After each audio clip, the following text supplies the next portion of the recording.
میرے نبی پاک صلی اللہ تعالی علیہ وسلم رجب سے رمضان کا استقبال کی تیاری کرو. جب رجب کا مہینہ آتا تو آپ اللہم بارک لنا فی رجب و شعبان وبلغنا رمضان، یا اللہ ہمارے رجب شعبان میں برکت دے اور رمضان کا مہینہ ہمارے نصیب فرما. اللہم سلمنا لرمضان، اے اللہ ہمیں رمضان تک سلامتی کے ساتھ پہنچا دے. وسلمہ لنا، اور اسے سلامتی کے ساتھ ہم تک پہنچا دے. وتسلمہ منا، پھر ہمارے روزے اس میں قبول بھی فرما لے. اتنی جلد پہلے سے رمضان کا استقبال فرماتے. شعبان کا چاند خود دیکھنے کی کوشش فرماتے تھے، شعبان کے چاند کو خود دیکھنے کا اہتمام فرماتے تھے. اور چاند نظر آ جاتا تو روزہ رکھتے تھے. شعبان کا، یکم شعبان کا چاند نظر نہیں آتا تھا تو روزہ نہیں رکھتے تھے. چاند نظر آ جاتا تھا شعبان کا تو رمضان کے استقبال کے لیے روزہ رکھتے تھے. اور رمضان قرآن کا مہینہ ہے. شہر رمضان الذی انزل فیہ القرآن، رمضان کا مہینہ جس میں قرآن اترا. حالانکہ یہ ہونا چاہیے رمضان کا مہینہ جس میں روزہ فرض ہوا. وہ آگے کہا فمن شہد منکم الشہر فلیصم، پھر جو مہینے کو دیکھ لے پالے تو روزہ رکھے. لیکن رمضان کا تعارف کیسے ہے؟ رمضان کا مہینہ جس میں قرآن کو اتارا گیا. رمضان کا تعارف قرآن سے ہے. یہ اشارہ ہے کہ یہ مہینہ قرآن کا ہے. اس میں قرآن اترا، اس میں تورات اتری، اس میں زبور اتری، اس میں انجیل اتری، اس میں صحف ابراہیم اترے، صحف موسیٰ اترے. لہٰذا امت کو خاموش پیغام دیا ہے کہ رمضان قرآن کے ساتھ گزارو. موبائل بند کر دو، لیپ ٹاپ بند کر دو، فیس بک بند کر دو، سوشل میڈیا بند کر دو، یہ ٹاک شوز بند کر دو، 1 مہینے کے لیے ٹی وی بند کر دو، اخبار بند کر دو. بس قرآن کے ساتھ بیٹھ جاؤ. مرد یا عورت قرآن کے ساتھ تلاوت بھی کرو اور پشت مقرر کر کے ترجمہ بھی پڑھو. بھائیو بہنوں، میرا درد ہے، میرا دکھ ہے، ہم قرآن سے بہت دور ہو گئے. ہم قرآن سے بہت دور ہو گئے. ہم نے قرآن رکھ لیا صرف ختم پڑھنے کے لیے، فاتحہ پڑھنے کے لیے، یا کسی کی دکان کھلتی ہے تو یاسین پڑھنے کے لیے. ہم نے قرآن فال نکالنے کے لیے، ہم نے قرآن اموات پر پڑھنے کے لیے. یہ ساری باتیں کرو، لیکن قرآن کا موضوع تو ہدایت ہے. قرآن کا موضوع تو ہدایت ہے، اور ہدایت ملتی ہے قرآن پڑھنے سے. اور صرف پڑھنے سے نہیں، سمجھنے سے کہ اللہ کیا کہہ رہا ہے. میں یوں کہتا ہوں، اگر آپ کو سارے قرآن میں کوئی تکلیف ہو رہی ہے تو پورے قرآن میں ٹوٹل 89 80 جمع 9 99 89 صرف 99 دفعہ میرے اللہ نے کہا ہے یا ایھا الذین آمنو، اے ایمان والو. تو اللہ کیا کہہ رہا ہے؟ مجھ سے بات کرنے لگا ہے. یا ایھا الناس، پوری دنیا سے بات. یا ایھا الذین کفروا، کافروں سے بات. یا اہل الکتاب، عیسائیوں سے بات، یہودیوں سے بات. یا ایھا الذین ہادوا، یہودیوں سے بات ہو رہی ہے. لیکن یا بنی آدم، ساری دنیا سے بات ہو رہی ہے. لیکن آپ کہتے ہیں نا یا ایھا الذین آمنوا. تو اس کی مثال ایسے جیسے آپ سب بیٹھے ہوئے ہیں. اب کتنے بیٹھے؟ میں کہتا ہوں بھائی نواز صاحب ذرا میری بات سنیں. میں ان کو یہاں بلا دیتا ہوں، یوں بات شروع کر دیتا ہوں. اب سب کے دل میں آئے گا کوئی خاص بات ہے، تو خاص بات ہو رہی ہے نا، خاص بات ہو رہی ہے. میرا رب قرآن کے 30 پاروں میں، میں قربان جاؤں کتنا تھوڑے ہمیں اللہ نے حکم سنا ہے، صرف 89 دفعہ اے ایمان والو، اے ایمان والو، اے ایمان والو، اے ایمان والو. اس کے بعد اللہ کیا کہتا ہے؟ اللہ کے واسطے اتنا تو پڑھ لو کہ اللہ تو کیا کی جانا دس. اور اس میں ہر دفعہ نیا حکم نہیں ہے، ایک ہی حکم کئی دفعہ آیا ہے. یا ایھا الذین آمنوا اتقوا اللہ حق تقاته، یا ایھا الذین آمنوا اتقوا اللہ ولتنظر نفس ما قدمت لغد واتقوا اللہ. یا ایھا الذین آمنوا اتقوا اللہ وآمنوا برسولہ. اتقوا اللہ، اتقوا اللہ، اتقوا اللہ، تکرار کے ساتھ. تو میرے بھائی بہنوں، اتنا تو قرآن دیکھ لو کہ یا ایھا الذین آمنوا کے بعد اللہ کیا کہتا ہے، کیا کہہ رہا ہے. جس کا ترجمہ پسند ہے اس کا پڑھ کے دیکھ لو کہ میرا اللہ مجھ سے کیا کہتا ہے. اللہ کے واسطے قرآن سے دوری ختم کرو.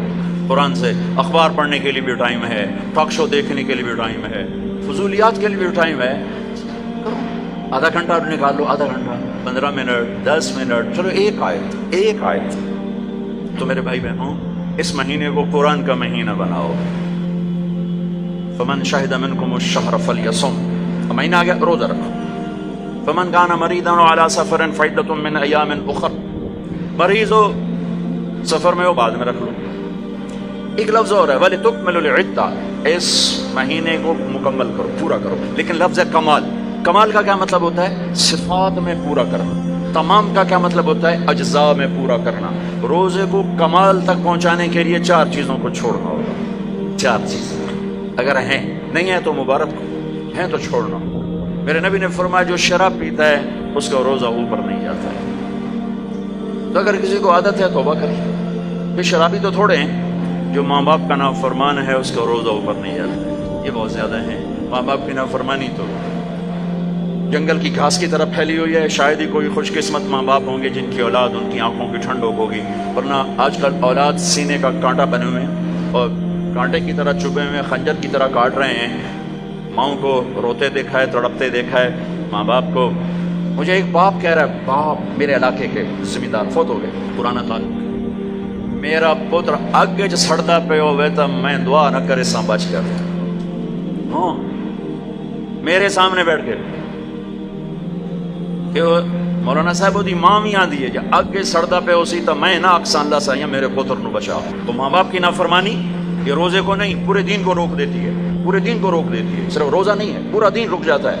ایک صحابی علقمہ رضی اللہ تعالیٰ عنہ، ان کی بیگم کا پیغام آیا ہے، میرے خامن مر رہے ہیں، کلمہ نہیں پڑھا جا رہا. صحابی جن کے بارے میں اللہ کہتا ہے کلن وعد اللہ الحسنى، میرے محبوب تیرا ہر صحابی جنتی، وعدہ کیا وعدہ. ان کی خطائیں معاف، یعنی کہ ان سے گناہ نہیں ہوئے تو ہم نے معاف کر دیا، آپ کی توفیل معاف کر دی. تو آپ دوڑے ہوئے گئے، کہا بیٹا کلمہ پڑھو. کہا جی نہیں پڑھا جا رہا، بول رہے ہیں کلمہ نہیں پڑھا جا رہا. آپ نے پوچھا ماں باپ میں کون ہے؟ کہا جی ماں. آپ نے پوچھا ناراض ہے؟ کہا جی ناراض ہے. اب بڑھو. وہ آ گئی تو آپ نے پوچھا علقمہ کی ماں تم ناراض ہو بیٹے سے؟ کہا جی ناراض ہو. کیوں ناراض ہو؟ اب وجہ سننا، آج کل کی وجہ نہیں، وجہ سننا. کہا یا رسول اللہ میرا بچہ بہت نیک ہے، رات کا اٹھنے والا تھا، دن کا روزے والا تھا، لیکن مجھ سے بات بدتمیزی سے کرتا تھا، سخت لہجے میں بولتا تھا. مجھے اس کا دکھ ہے، اس نے اپنی زبان سے میرا دل توڑا، زخمی کیا. اللہ اللہ. آج کی طرح نہیں کہ ماں باپ کو دھکے دیے جا رہے ہوں، گالیاں دی جا رہی ہیں، صرف اتنا کہ یہ مجھے بدتمیزی کے ساتھ مجھ سے بولتا تھا. تو آپ نے کہا معاف کرو گی؟ کہا میرا جی نہیں چاہتا.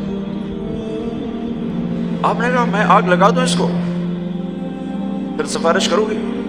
کہا نہیں اتنی تو ناراض نہیں ہوں کہ آگ میں جلتا دیکھ. کہا پھر اگر تو نے اسے معاف نہ کیا تو اللہ اسے آگ میں جلا دے گا. کہا اچھا میں معاف کرتی ہوں، میں معاف کرتی ہوں. آپ نے کہا بیٹا کہو لا الہ الا اللہ. تو ان کی زبان سے نکلا لا الہ الا اللہ اور جان نکل.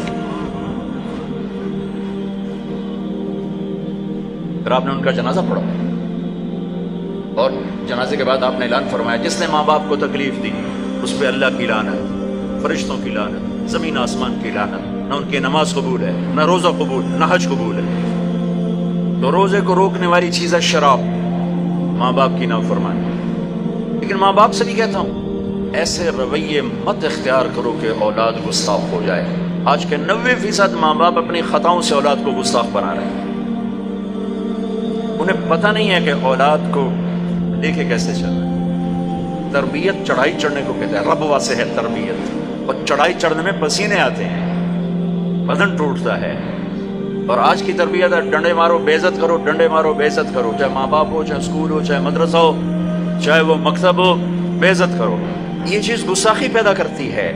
میرے نبی نے کہا اکرموا اولادکم، اکرموا اولادکم، اپنی اولاد کو عزت دو. حضرت علی کا فرمان ہے لأنہم خلقوا لزمان غیر زمانکم، یہ تم سے اگلے زمانے کے لیے پیدا کیے گئے ہیں. اگر اپنے نام کو باقی رکھنا چاہتے ہو تو ان کو عزت دو. اور میرے نبی کیسے عزت دیتے تھے؟ بس فاطمہ رضی اللہ تعالیٰ عنہا گھر تشریف لاتی، کبھی کبھی تو نہیں آتی، دیوار کے ساتھ دیوار ہے، آنا جانا لگا ہوا ہے، لگا ہوا ہے، لگا ہوا ہے. جتنی دفعہ آتی ہیں اور جب آتی ہیں، جتنی دفعہ آتی ہیں اور جب آتی ہیں، میرے نبی کھڑے ہو جاتے ہیں، 4 پیر پہ کھڑے ہو جاتے ہیں، کھڑے ہو جاتے ہیں. اور وہ فاطمہ ہیں، یہ میرے نبی ہیں، یہاں کھڑے ہو کر انتظار نہیں کرتے تھے، آگے بڑھ جاتے تھے، آگے بڑھتے تھے اور آگے بڑھ کر اپنی بیٹی کا ہاتھ پکڑتے، پھر یہاں بوسہ لیتے، پھر ان کا ہاتھ پکڑ کے لاتے، پہلے اپنی بیٹی کو بٹھاتے اور اس کے بعد خود بیٹھتے تھے. سبحان اللہ، کیا کمال ہے، کر کے دکھایا.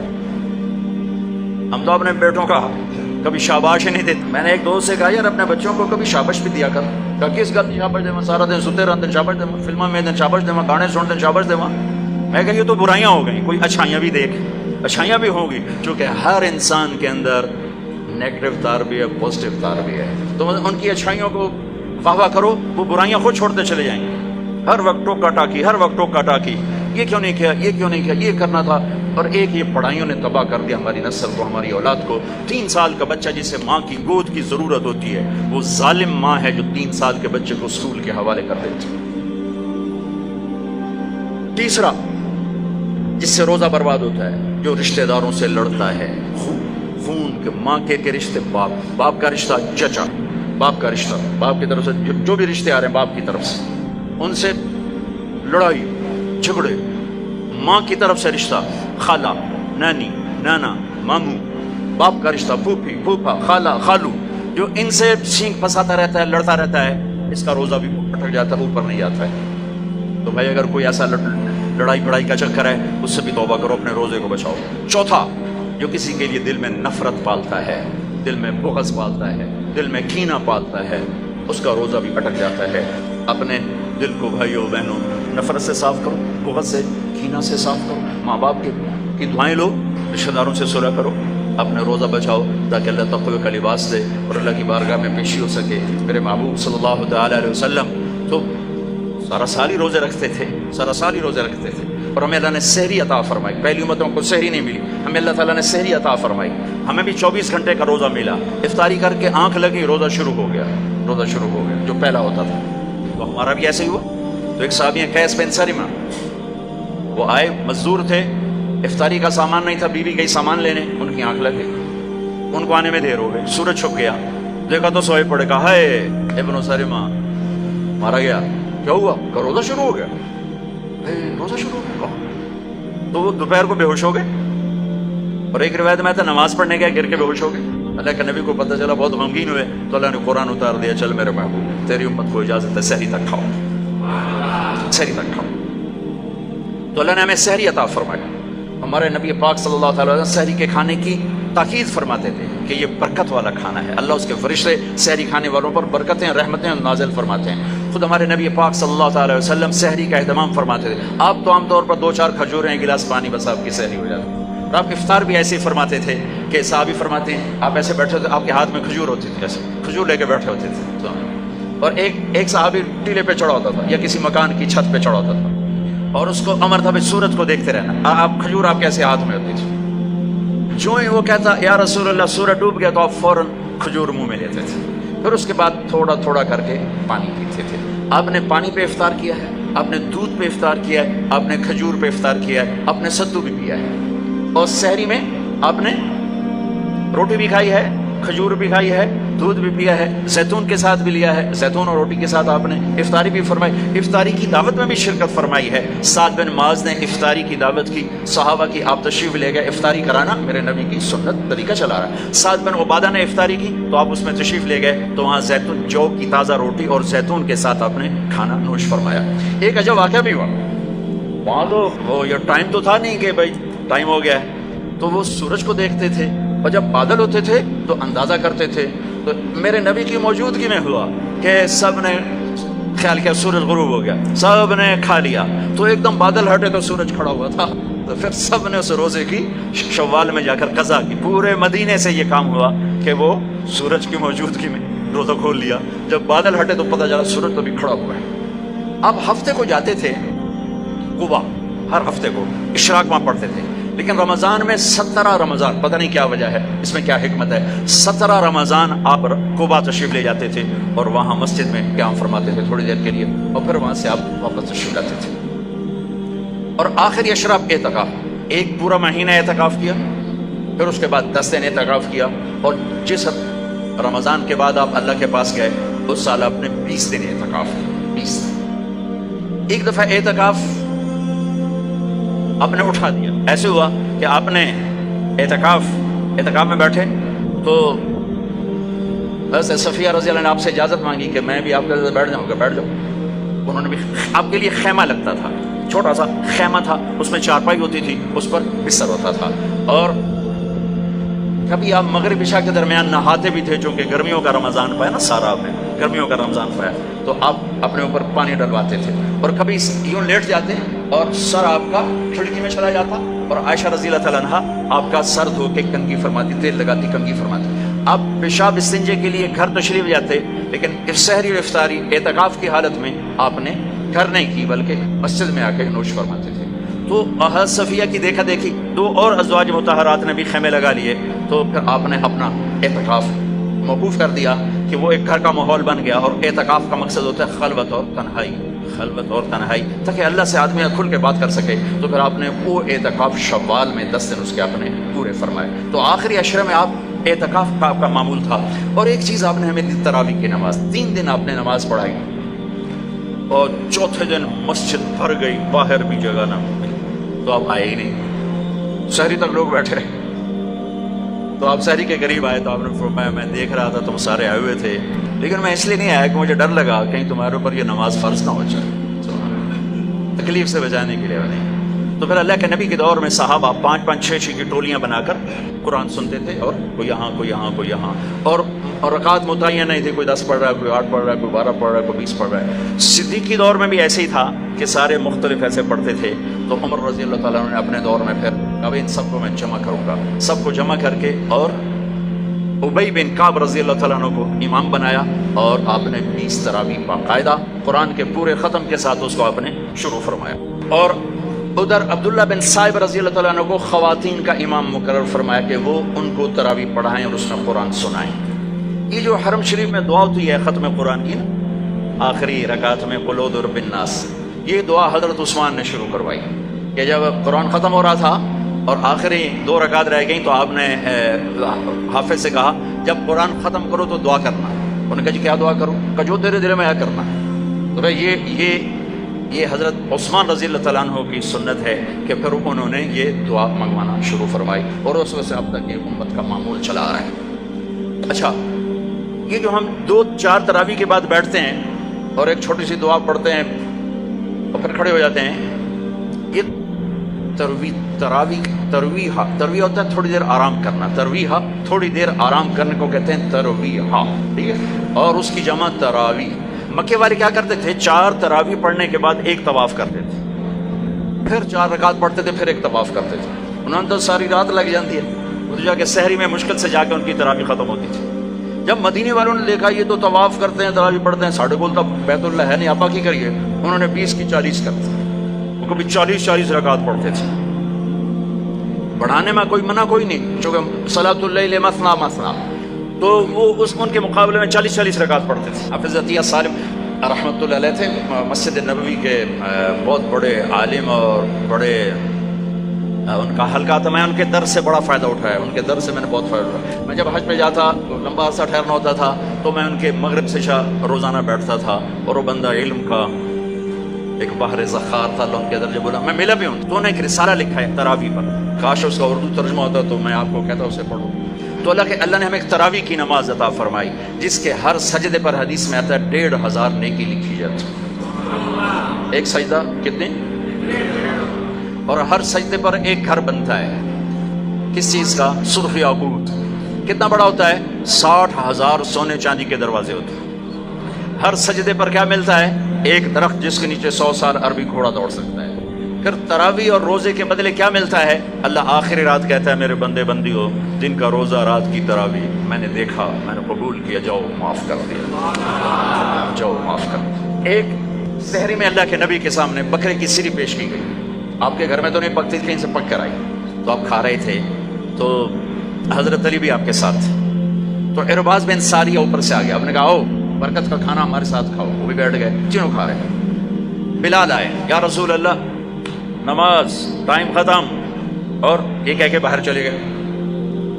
اذان دینے سے پہلے پھر دیکھنے آئے کہ چھوڑ دیا کھانا تو اذان دو، آئے تو آپ ابھی کھا رہے تھے، انہوں نے کہا یا رسول اللہ واللہ لقد اصبحت، اللہ کی قسم ٹائم ختم ہو گیا، یعنی صبح ہو گئی۔ تب تیرا بھلا ہو جائے، ارے بلال صبح نہیں ہوئی تھی، تیری قسم کی وجہ سے اللہ نے اسے پہلے نکال دیا کہ تیری قسم جھوٹی نہ پڑ جائے، تیری قسم پر اللہ نے اسے پہلے نکال دیا۔ اور اس پر حضرت علی نے بعد میں فرمایا اگر بلال قسم نہ اٹھاتے تو جب تک میرے نبی کھاتے رہتے صبح نہیں ہونی تھی۔ عبید رضی اللہ تعالیٰ عنہ دیگ بنا رہے تھے، دیگ، تو میرے نبی کو دستی کا گوشت بڑا پسند تھا، تو آپ نے کہا عبید ناولنی الذراع، مجھے دستی تو پکڑانا، تو انہیں ایسے نکال کے دے دی، تو آپ نے اس کو یوں پکڑا ہڈی کے دونوں کناروں سے ایسے اور دانتوں سے کاٹ کاٹ کے کھایا اور پھینک دیا۔ عبید ناولنی الذراع، دستی پکڑانا، انہوں نے پھر نکال کے دے دی، آپ نے پھر یوں پکڑا اور دو بکرے کی دو ہی ہوتی، آپ نے کہا ناولنی الذراع، عبید مجھے دستی پکڑانا، اور وہ کچے نکلے، یا رسول اللہ بکری کی تو دو ہی ہوتی۔ آپ نے کہا ارے عبید اگر تو ہاتھ ڈال دیتا تو جب تک میں کہتا رہتا مجھے اللہ دستیاں نکال کے کھلاتا رہتا۔ تو بھائیو، اللہ نے ہمیں بہت خوبصورت مہینہ دیا ہے، اب اس کی رحمتوں کا مہینہ ہے، جہنم کے دروازے بند ہیں، جنت کے دروازے کھلے ہوئے ہیں، اور اللہ کی معافی کے اعلان ہو رہے ہیں۔ آپس کی لڑائیاں معاف کرو، جھگڑے معاف کرو، جس سے بھی ہو، بیوی سے لڑائی ہے، بیوی کی خامن سے لڑائی ہے، ماں باپ کی بچوں سے، بچوں کی ماں باپ سے، بھائی بھائی سے، پارٹنر سے، دوست سے، اللہ کے واسطے دفن کر دو، دفن کر دو، اپنے ملک کو پاک کر دو لڑائیوں سے، فرقہ واریت سے۔ اس رمضان میں فرقہ واریت کو دفن کر دو۔ یہ آگ جو بھڑکی ہے، مجھے پتہ ہے میں کہاں بجھا سکتا ہوں، لیکن میں وہ ابراہیم علیہ السلام کی آگ پہ کبوتر نے 2 چونچ پانی ڈالا تھا، بس میں وہ کبوتر بننے کی کوشش کر رہا ہوں کہ بجھے نہ بجھے میں اللہ کو کہہ تو سکوں گا یا اللہ میں نے تو پانی ڈالنے کی کوشش کی تھی، لیکن بھڑکانے والے زیادہ ہیں، بجھانے والے تھوڑے ہیں۔ لیکن تم تو نہ بھڑکو، تم تو نہ بھڑکو، ایسی باتیں مت سنو جو تمہیں فرقوں میں بانٹ دیں، جو تمہیں کسی دوسرے مسلمان فرقے کے بارے میں نفرت سے بھر دیں، کفر سے بھر دیں۔ ارے بھائیو، کسی کو کافر کہنا آسان کام نہیں ہوتا ہے، آسان کام نہیں ہوتا ہے۔ اللہ کے واسطے وقت کی رفتار دیکھو، افق کا رنگ دیکھو، آسمان کے تیور دیکھو، زمین کی گردش دیکھو، اتنے زمین بھی تیور بدل رہی ہے، فلک بھی آنکھیں دکھا رہا ہے، اس کے باوجود اس قدر نفرت دین کے نام پر، کفر کافر، کفر کافر۔ کون جائے گا جنت؟ کس کے لیے جنت ہے؟ بھائیو، دروازے اپنے مسلک پہ قابو رہو، دوسرے کو عزت دو، دوسرے کے لیے بھی جنت کا دروازہ کھلا رکھو، صرف اپنے واسطے نہ کھولو، اسام اندر جا کے تو ود کنڈا لا لینا کہ انو بڑا نہیں دے، ایسی حماقت نہ کرو۔ میرے نبی کی امت بہت بڑی امت ہے، اور میرا رب بڑا کریم رب ہے۔ اس رمضان کے مہینے کو محبت کا رمضان بناؤ، درگزر کا رمضان بناؤ، راتوں کو تراویح پڑھو، دن میں روزہ رکھو، انشاءاللہ سارے گناہ معاف ہوں گے۔ اور مہینے کے آخر میں ہے مالدار آدمی کے اوپر کہ وہ روزے کی زکوٰۃ ادا کرے، روزے کی زکوٰۃ ادا کرے، جو کشمش کے حساب سے 2000 کے قریب بنتی ہے، کھجور کے حساب سے کوئی 800-900، میں سے اندازاً کہہ رہا ہوں، اور گندم کے حساب سے تو اخبار میں پڑھا تھا 100 روپے بنتی ہے۔ لیکن جو لوگ مالدار ہیں، گندم کے حساب سے نہ دو، کشمش کے حساب سے دو، تو انشاءاللہ اس کا آپ کو بہت بہت اجر عظیم عطا